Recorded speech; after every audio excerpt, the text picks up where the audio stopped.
Hi, it's Chris Watkin here, and I'm with JP Downs, ex John D. Wood, ex Purplebricks territory owner, and now a Keller Williams market centre boss. JP, we were talking off camera that you think there'll be a tipping point where the broker model, the self-employed model, will become de rigueur and it will grow. I mean, in all businesses, there's always a tipping point. When do you think that tipping point is coming, and what needs to be in place for it to happen? Talk to me.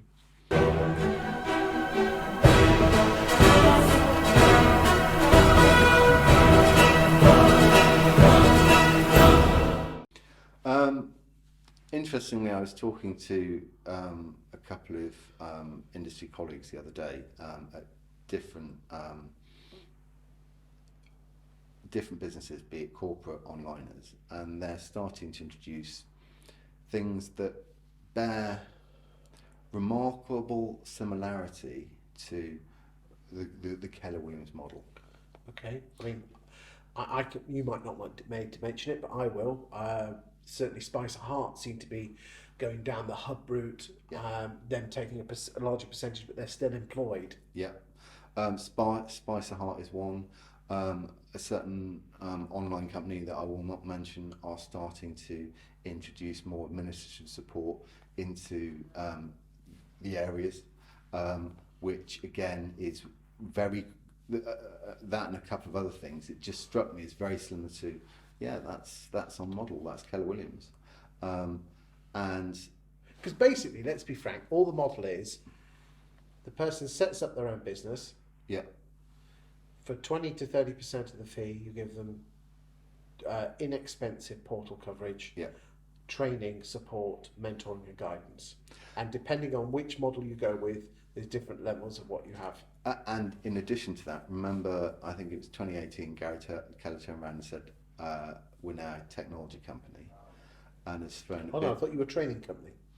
A technology and training company, and threw $1 billion at the problem, which, in terms of, if it were an arms race, the person with the biggest pockets tends to win. And I think with technology it's quite similar.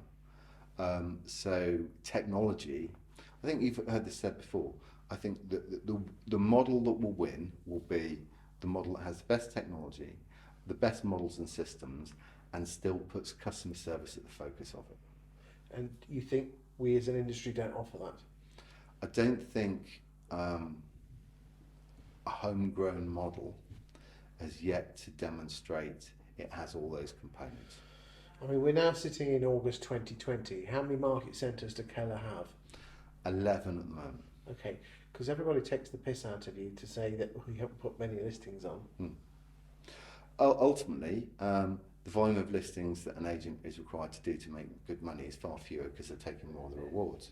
So even though we're circa 300 agents, comparatively per capita, there will be fewer because they don't need to, in the same way that market centres at scale will have a larger number of people.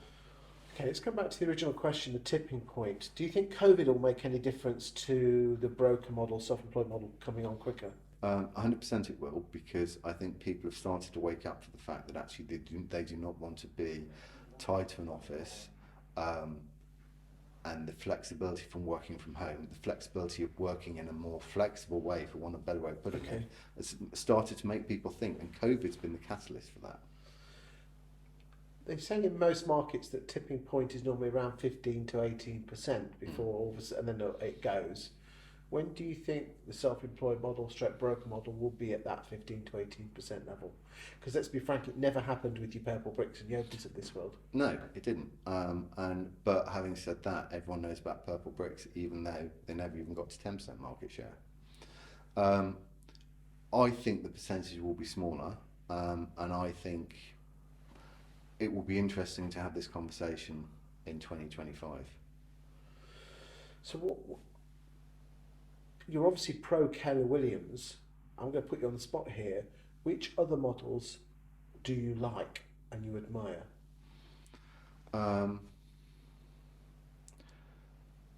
The only one that a colleague of mine, they're small at the moment, but I think what Agent and Homes are doing in the central London is really quite good.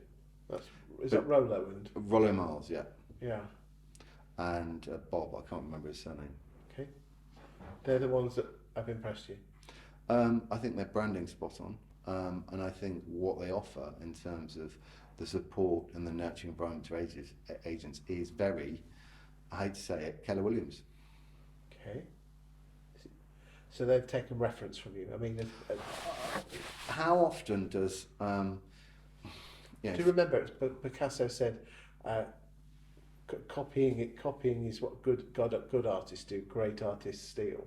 Yeah, I And think there's no point in having a new model, is there? If the model's already there. I mean, in the same way that, you know, back in 2007, someone brought out a phone and it didn't have buttons on it, and people thought that's bonkers. And you try and buy a phone now with a button on it. True. Sooner or later, there'll be variations on the same thing, but the direction of travel is the same. Do you think there should be more synergy between the models for you almost to come together so you can sell the concept as a whole to the industry?